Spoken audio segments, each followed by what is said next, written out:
बहुत से लोग हैं जिन्हें आत्माओं, पारलौकिक शक्तियों और शैतानी ताकतों जैसी किसी भी चीज़ पर विश्वास नहीं होता। वह ऐसी बातों को मनगढ़ंत मानकर झुठला देते हैं। लेकिन यह भी सच है कि किसी के झुठलाने से या टाल देने से सच नहीं बदलता।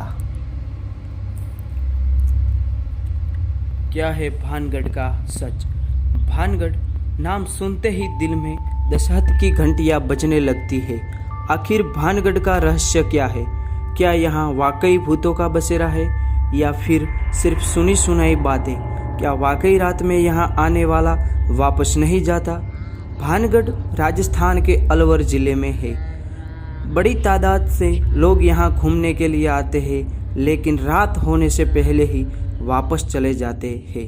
आसपास के लोग कहते हैं कि रात के वक्त यहाँ पर पायल की आवाज़ें सुनाई देती है और घुंघरुओं की गूंज भी। इस किले का निर्माण 15वीं या 16वीं शताब्दी में हुआ।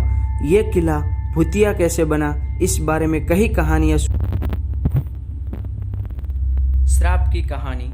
ऐसा कहा जाता है कि भानगढ़ की राजकुमारी रत्नावती बहुत ही सुंदर थी और इसी सुंदरता पर एक तांत्रिक भी फिदा था। जिस दुकान से राजकुमारी के लिए इन्न ज़्यादा था, वह उस दुकान में गया और उसे बोतल पर जादू कर दिया जो राजकुमारी के लिए भेजी जाने वाली थी। राजकुमारी को बोतल मिली तो सही, लेकिन एक पत्थर पर गिरकर टूट गई।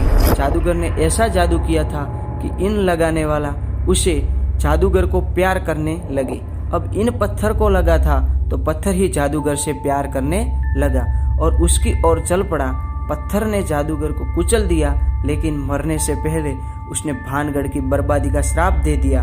कुछ वक्त के बाद एक युद्ध हुआ जिसमें भानगढ़ तबाह हो गया और यहाँ रहने वाले सभी लोग मर गए। श्राप की कहानी। ऐसा कहा जाता है कि भानगढ़ की राजकुमारी रत्नावती बहुत ही सुंदर थी और इसी सुंदरता पर एक तांत्रिक भी फिदा था। जिस दुकान से राजकुमारी के लिए इन्न ज़्यादा था, वह उस दुकान में गया और उसे बोतल पर जादू कर दिया जो राजकुमारी के लिए भेजी जाने वाली थी। राजकुमारी को बोतल मिली तो सही, लेकिन एक पत्थर पर गिरकर टूट गई। जादूगर ने ऐसा जादू किया था कि इन लगाने वाला उसे जादूगर को प्यार करने लगे।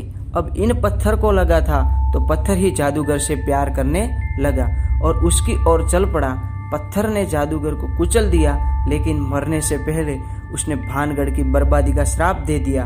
कुछ वक्त के बाद एक युद्ध हुआ जिसमें भानगढ़ तबाह हो गया और यहाँ रहने वाले सभी लोग मर गए। भानगढ़ के किले की और एक कहानी। एक और कहानी के मुताबिक यहाँ एक साधु रहते थे और महल के निर्माण के वक्त उन्होंने चेतावनी दी थी कि महल की ऊंचाई कम रखी जाए ताकि परछाई उनके पास तक ना आए। लेकिन बनाने वाले ने इस बात का ध्यान नहीं रखा और अपनी मर्जी से महल को बनाया। साधु ने गुस्से में श्राप दिया जिससे भानगढ़ तबाह हो गया। सभी के मन में एक ही सवाल रहता है, क्या सचमुच भूतिया है भानगढ़? ये वो सवाल है जिसका कोई जवाब किसी के पास नहीं है।